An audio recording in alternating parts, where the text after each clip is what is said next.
অভিনেত্ৰী নিকিতা গোস্বামীয়ে সকলোকে আচৰিত কৰি দিলে এটি ভাল খবৰ।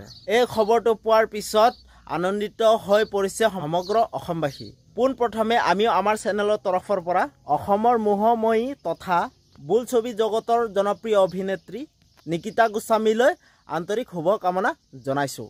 অসমৰ জনপ্ৰিয় অভিনেত্ৰী নিকিতা গোস্বামীয়ে সামাজিক মাধ্যমত এটা পোষ্ট শ্বেয়াৰ কৰি কৈছে যে এয়া সকলো আপোনালোকৰ আশীৰ্বাদ, অকৃত্ৰিম ভালপোৱা আৰু মৰমৰ বাবে সম্ভৱ হৈছে। আপোনালোকে আশীৰ্বাদ কৰিব, অনাগত দিনতো এনে এক ভাল খবৰবোৰ দি যাব পাৰোঁ। অসমৰ জনপ্ৰিয় অভিনেত্ৰী নিকিতা গোস্বামীয়ে অৱশেষত অনুৰাগীৰ বহু দিনৰ মনৰ আশা পূৰণ কৰিলে।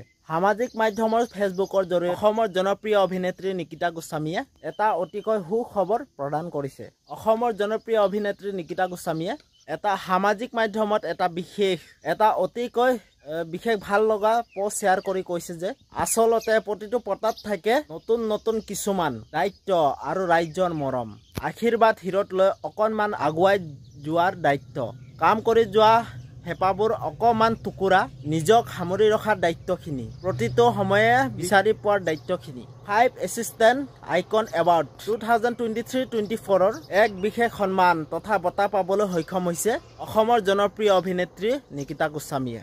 এই খবৰটো পাই আপোনালোকে কেনেকুৱা পালে নিশ্চয় এটি কমেণ্ট কৰি জনাব আৰু তাৰ লগতে লাইক, কমেণ্ট, শ্বেয়াৰ আৰু নতুনকৈ যদি আহিছে প্লিজ আপোনালোকে ছাবস্ক্ৰাইব কৰি দিব। তো ঠিক আছে, বাই বাই। তো নতুন এটা ভিডিঅ' আপোনালোকক লগ পাম। তো এতিয়া বাই।